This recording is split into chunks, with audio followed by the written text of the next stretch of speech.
शुक्र है सीता मैया का, अजी मैंने सारी जमीन जोत दी है, तुम अब बीज लगा दो।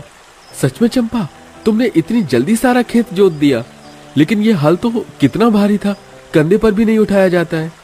अरे भाई मदन, लगता है तुम भूल रहे हो, हमारा गांव लंबे बाल वाला गांव है और हमारी लुगाइयों के बाल घुटने से भी नीचे लहराते हैं। औजार का काम करते हैं इनके बाल। अरे वाह, देखो सब लोग मेरा जुगाड़ सीधा जाकर निशान ही पर लगाए। मैंने अपने बालों में कांटा बांधकर कितनी सारी बड़ी बड़ी मछलियां फंसाई हैं। आज तो हम मिलजुल कर दावत करेंगे। ये कहते हुए बबीता अपने लंबे बालों को ऊपर खींचती। उसके लंबे लहराते काले बाल झरने के पानी में से मछलियों का झुंड जाले में फंसाकर ऊपर ले आता है। मछलियों से भरा जाला फटने को था, इस बात से ये पता लग रहा था कि जाले का वजन कितना ज्यादा था। वहीं दूसरी तरफ पेड़ के नीचे डाली पर से मोहिनी अपने लंबे बालों से पेड़ की सूखी डाली तोड़ रही थी। जहां महिलाओं से लेकर छोटे छोटे बच्चों के बाल भी लंबे लहराते थे। आखिर लंबे बालों वाले इस अनोखे गांव के पीछे का रहस्य क्या है, जानने के लिए कहानी के पिछले भाग को देखते हैं। एक समय में किशनगंज गांव बहुत ही कुशल था। गांव की महिलाएं बहुत ही रूपवती थी, सबके बाल कमर तक बल खाते थे। गांव की जमीन बहुत ही उपजाऊ थी, सभी के पति किसान थे। खेती बाड़ी करके वह अपने साल भर का भरण पोषण आराम से कर लिया करते थे। इतवार की सवेरे सवेरे चंपा बबीता अपनी बेटियों के बाल में तेल डाल रही थी। माँ, आराम आराम से कंघा करो ना, मेरे बाल नोच रहे हैं। अरे आराम से ही तो कर रही हूँ लाडो। हे भगवान, बाल बाल सुलझाने में ही तेरे कितने बाल निकल गए, कितने हल्के बाल हो गए, इसीलिए कहती हूँ तेल डाल कर रखा कर। अरे चंपा, मैं तो मेरी सोनी के बाल तेल में चुपड़ कर रखती हूँ, फिर भी इसके बाल झड़ रहे। और मेरे भी, जब से पोखर का पानी खारा हुआ है, हमारे गाँव की सब औरतों के अच्छे खासे बाल हल्के हो गए हैं। कोई अच्छा तेल शैम्पू लगाना होगा तभी फर्क पड़ेगा, वरना हम तो पूरी तरह गंजी हो जाएंगे। दोनों बातचीत कर रही होती हैं, तभी गांव के अंदर तेल का प्रचार करता हुआ एक आदमी आता है। तेल ले लो, तेल एक शीशी लगाओ और बाल झड़ने की समस्या से निजात पाओ। 100 रुपए में 2 बोतल तेल, एक पे एक फ्री। आ जाओ बहन जी, ले लो तेल ले लो। गांव की सभी औरतों की नजर उस आदमी के लंबे काले बालों पर टिक जाती है। सबका मुंह खुला का खुला रह जाता है। अरे चंपा, देख रही है, इस आदमी के बाल तो नागिन की तरह बलखा रहे हैं। चल हम भी तेल खरीद लेते, मुझे तो बड़ा फायदेमंद लग रहा है। और 100 रुपए कोई महंगा भी नहीं है, बड़ा सस्ता है। प्रचार के आधार पर गांव की सभी औरतें उस बहरूपिया आदमी से तेल खरीद लेती हैं, मगर उनमें से किसी को भी असलियत पता नहीं थी कि वह आदमी सर पर विग लगाए हुए था। थोड़े दिन में गांव की औरतों के बाल और हल्के हो जाते हैं। तभी एक दिन गुंजा नाम की एक बड़ी ही गरीब गंजी काली लड़की तेल शैम्पू बेचने आती है। तेल शैम्पू ले लो रीठा, गुड़हल, शिकाकाई का बनाया तेल शैम्पू ले लो। बहन जी, तेल शैम्पू ले लीजिए, 1 महीने में ही आप लोगों के बाल गारंटी के साथ लंबे और घने कर देगा। उस गंजी काली लड़की को गांव के अंदर तेल शैम्पू बेचता देखकर सभी औरतों का गुस्सा उस बेकसूर पर भड़क जाता है। ये गंजी पटेल, काली कलूटी, बैंगन लूटी भी उस आदमी की तरह ठगेरू है। मैं तो कहती हूँ इसे चप्पल और जूते की माला पहनाते हैं और इसका मुंह काला करके यहाँ से निकलते हैं, तभी इन लोगों का ऐसा झूठा प्रचार करने की आदत जाएगी। सभी औरतें उसका मुंह काला करके जूते की माला पहनाती हैं और पत्थर मार मार कर गांव से भागने लगती हैं। बेचारी गुंजा रोती बिलखती है। भगवान के लिए मत मारो मुझे, निकल जा हमारे गांव से, वरना तेरी जान निकाल देंगे। तुम सब औरतों ने मिलकर मेरी जान ली है, तुम मेरी मौत की कसूरवार हो, इसलिए इस गांव की धरती श्रापित होगी और अब कोई अन्न की बाली यहाँ नहीं उपजेगी। तुम सब भुखमरी के शिकार होगे। ऐसे बोलकर गंजी गुंजा दम तोड़ देती है। पूरी धरती बंजर हो जाती है, गांव में सूखा और अकाल आ जाता है। यहाँ तक कि पूरा का पूरा गांव गंजा और बदसूरत हो जाता है। लोग उनकी शक्ल को देखकर भीख भी नहीं देते। सब अपनी बुरी दुर्दशा में अपने गुनाहों से तौबा करते हैं। तुम औरतों के कारण उस लड़की के श्राप पूरा गांव भुगत रहा है। अपने पापों का पश्चाताप करो, वरना हम सब मर मिटेंगे। जलन में हमसे बड़ी भूल हो गई काकी, हे ईश्वर हम पर तरस खा, हमें बचा। तभी उस लड़की की आत्मा उन्हें दिखाई देती है। तुम लोगों को तुम्हारी भूल का एहसास है, लेकिन मैं अपनी श्राप को तो लौटा नहीं सकती। लेकिन मैं तुम्हें वरदान देती हूँ कि गांव की सभी औरतों के बाल जादुई बाल हो जाएंगे, जिसे तुम औजार और अपनी ताकत के रूप में इस्तेमाल कर सकती हो। मगर अगले 1 साल तक ये जमीन कंटीली झाड़ी उपजेगी, इसलिए यहाँ से पूर्व की दिशा में चले जाओ। वहाँ एक विशाल पेड़ है, सब उस पेड़ पर ही बस जाओ। देखते देखते चमत्कार हो जाता है। सभी औरतों और बच्चों के लंबे बाल लौट आते हैं जब उस पेड़ पर आ जाते हैं जिसके चारों ओर जिंदा चट्टान से जल के सोते बहते हुए झरने गिर रहे थे। ये पेड़ तो कितनी खतरनाक जगह पर है, हम लोग वहां तक कैसे पहुंचेंगे? एक तरफ झरना है, दूसरी तरफ खाई, जरा भी पैर डगमगाया तो जान से जाएंगे। आप सभी घबराइए मत, हम अपनी लंबे बालों को रस्सी के रूप में इस्तेमाल करके उस पेड़ वाले स्थान तक पहुंच जाएंगे। ए मेरे जादुई लंबे बाल, और लंबे हो जाओ। मोहिनी के ऐसा बोलते ही उसके बाल रस्सी के जैसे लंबे होते जाते हैं। पूरा गांव बालों के सहारे उस पेड़ तक पहुंचता है। ये पेड़ तो कितना विशाल, बड़ा और ऊंचा है, इस पर तो हमारा पूरा का पूरा गांव समा जाएगा। मगर उतने ऊंची डाल तक कैसे पहुंचा जाएगा? बालों की सहायता से। अब इसी पेड़ पर हम अपना लंबे बालों का गांव बसाएंगे। बबीता पेड़ पर पहुंच जाती है और अपने लंबे बाल को जड़ के समान इस्तेमाल करती है। सबके पति लकड़ी काटकर उन्हें थमाते हैं और वह लंबे मजबूत बालों से खींच लेती हैं। इसी तरह सब पेड़ के ऊपर ही टिकाऊ घर बनाकर रहने लगते हैं और उस झरने और पेड़ को अपने उपयोग में लाते हैं। अरे वाह, आज तो जैसे हमारे लंबे बालों वाले गांव में खुशी आ गई है। इतनी मछलियां, इन्हें बेचकर तो हम मुनाफा कमा सकते हैं। इतनी मछलियां हम खा भी नहीं पाएंगे। तो सोच क्यों रहे हो? जाकर इन मछलियों को बेचकर जो पैसे बने उससे खेती करने के लिए खाद बीज ले आओ। सबके पति टोकरी में मछली भरकर बेचने जाते हैं। इधर लंबे बालों वाले गांव की बहुएं मछुआरन के जैसे झरने से मछली, शंख वगैरह निकालती हैं।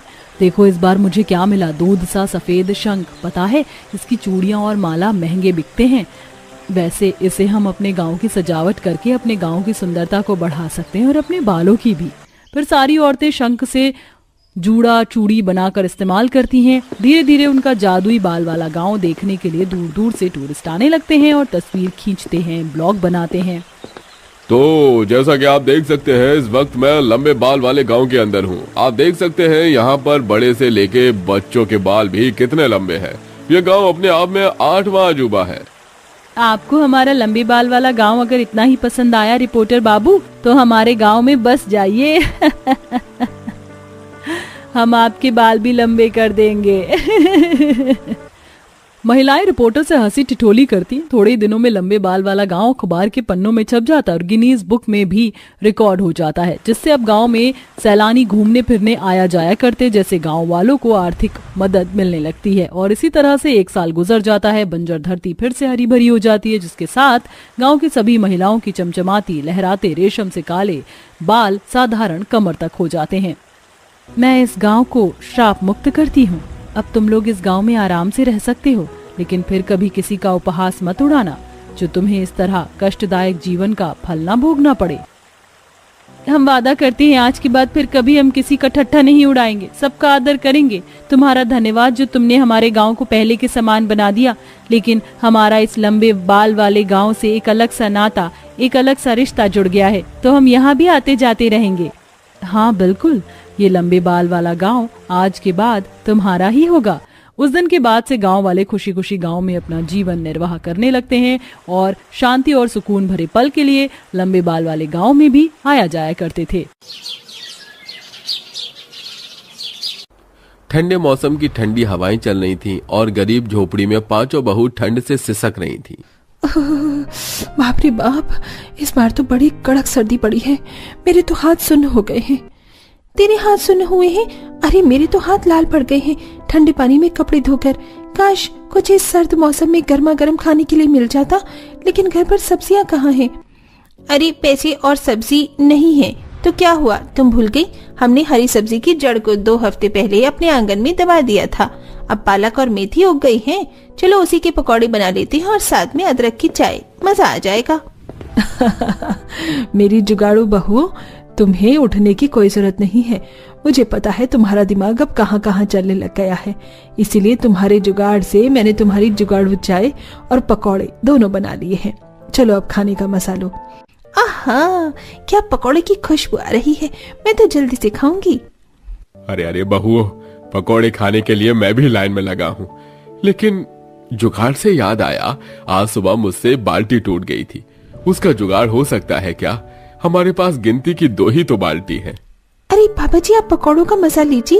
उस बाल्टी को ठीक करना तो हम 5 बहू के बाएं हाथ का खेल है। पांचों बहू अपने सास ससुर के साथ ठंड में गर्मा गर्म पकौड़े का मजा लेती हैं और फिर ससुर की टूटी प्लास्टिक की बाल्टी को एक खराब टूथब्रश को पिघलाकर उसी टूटी हुई जगह पर लगाती हैं जहां प्लास्टिक चिपक जाती है और बाल्टी ठीक हो जाती है। फिर मालिनी बाल्टी में पानी डालकर सास ससुर को दिखाती है। देखा, बाल्टी एकदम ठीक हो गई ना आपकी जुगाड़ू बहू से। वाह वाह बहू, तुम पांचों की जुगाड़ से तो घर में बहुत फायदा हो जाता है। भगवान सबको तुम जैसी बहुएं दे। पांचों बहुएं घर में हर किसी चीज का हल जुगाड़ से निकाल लिया करती थी। क्या कोई बड़ी परेशानी आने पर वो अपने जुगाड़ से परिस्थिति का सामना कर पाएंगी, ये जानने के लिए आइए हम कहानी में आगे बढ़ते हैं, जहां पांचों बेटे पहाड़ी क्षेत्र में चट्टान तोड़ने और पत्थर उठाने का काम किया करते थे। लेकिन उनका काम इतना मंदा था कि घर वालों की 2 वक्त की रोटी भी पूरी नहीं हो पाती थी। एक दिन उनके गांव में पानी की समस्या हो गई, जिस वजह से सभी लोग बाल्टी, मटके इत्यादि लेकर दूर से हैंडपंप और नदी से पानी लेकर आ रहे थे। माँ जी, हम तो खुद 12 लोग हैं। हम लोग को तो पानी की दिक्कत और होगी, क्योंकि हमारे पास तो पानी रखने की जगह ही नहीं है और ना ही बर्तन, और ऊपर से ज्यादा लोग, फिर खाना बनाना, नहाना, सब कुछ करना पड़ता है। हाँ माँ जी, भले ही सर्दी हो लेकिन पानी तो चाहिए ना। मेरे पास एक जुगाड़ है। हम जमीन में एक गड्ढा कर लेते हैं, जैसे कि तालाब में पानी रहता है। हम उस गड्ढे में पानी को जमा कर लेंगे, जहाँ से हम पानी भी पी पाएंगे और खर्च भी कर पाएंगे, और लकड़ी के फट्टे से ढक देंगे। अरे हाँ, ये जुगाड़ तो बढ़िया है। तभी पांचों बहू घर के बाहर की जमीन में खोदना शुरू करती हैं और फिर रस्सी से एक बड़ी सी बाल्टी डाल देती हैं, जिसमें नदी से भर भर कर पांचों पानी पलट देती हैं और उनका 2 हफ्ते तक का पानी का गुजारा हो जाता है, जिससे वो खाने पीने, नहाने और कपड़े धोने के काम में इस्तेमाल करती हैं।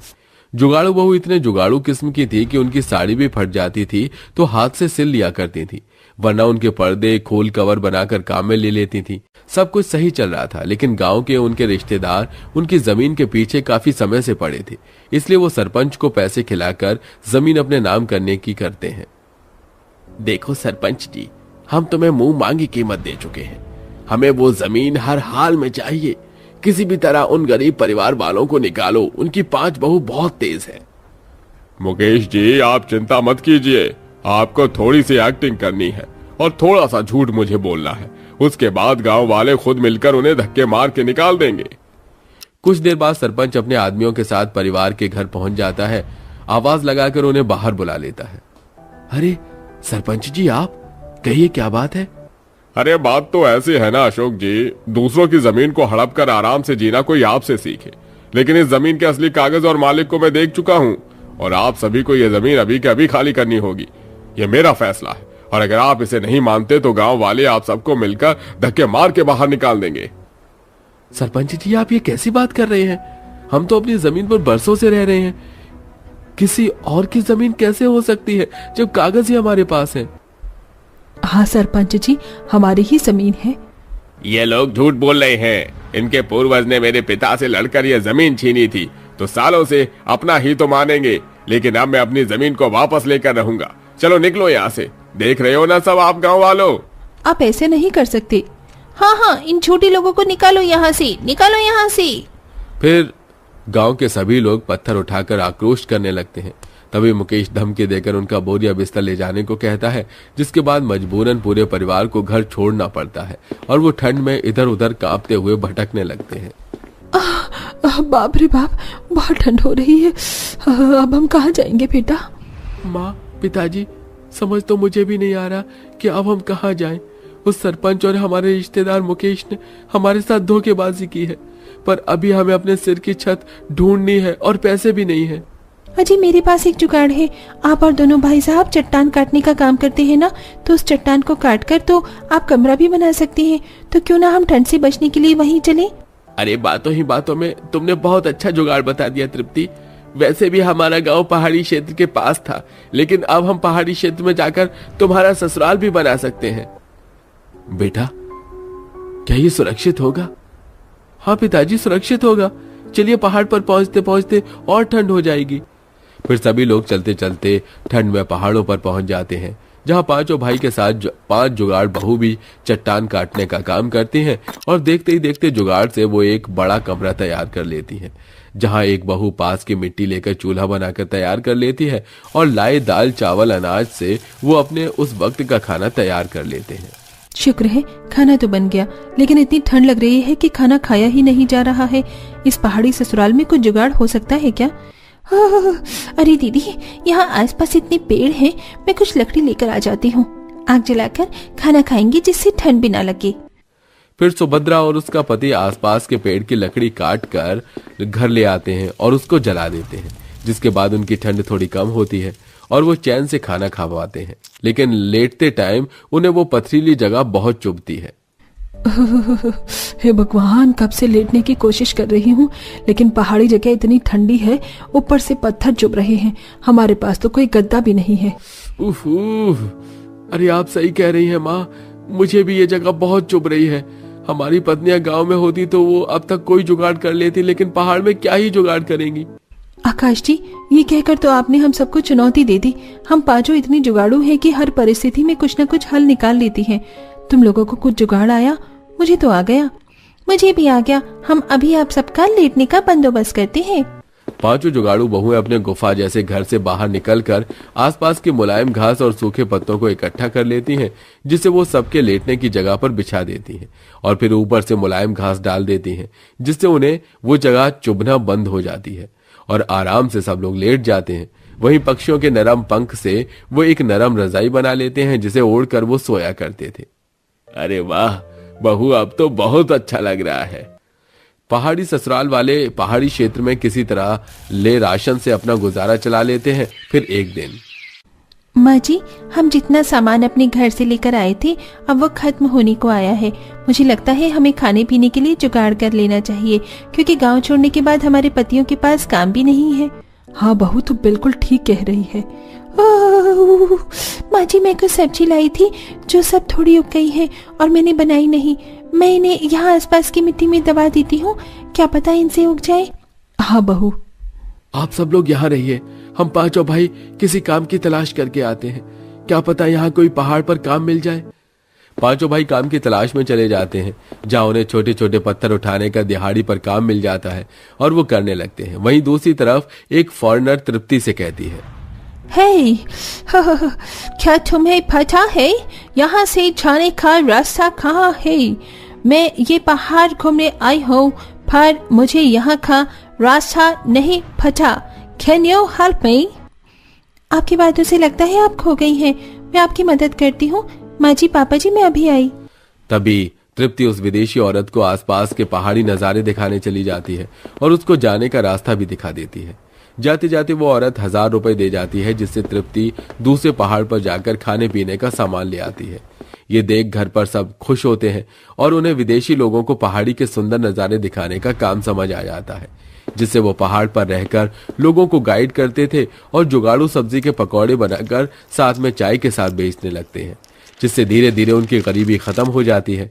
साथ ही साथ 5 जुगाड़ू बहू पैसों का लालच देकर एक दिन सरपंच के पास जाती हैं, जिससे वो सब कुछ उगल देता है और 5 जुगाड़ू बहू गांव वालों के सामने उसे पीट कर सच उगलवा लेती हैं। बता सरपंच, सबको सच क्या है, वरना तू अभी जेल में उन मक्कार रिश्तेदारों के साथ चक्की पीसेगा। हाँ, मैंने पैसों के लालच में आकर उन मासूम लोगों को उनके घर से निकाल दिया। इनमें इनका कोई दोष नहीं है, सब मुकेश की गलती है। सुन लिया दरोगा साहब आपने, पकड़ लीजिए इन धोखेबाज लोगों को। फिर 5 बहू के जुगाड़ खुराफाती दिमाग की वजह से उन्हें अपना घर वापस मिल जाता है। साथ ही दोषी लोगों को सजा मिल जाती है और वो सब खुशी खुशी रहने लगते हैं।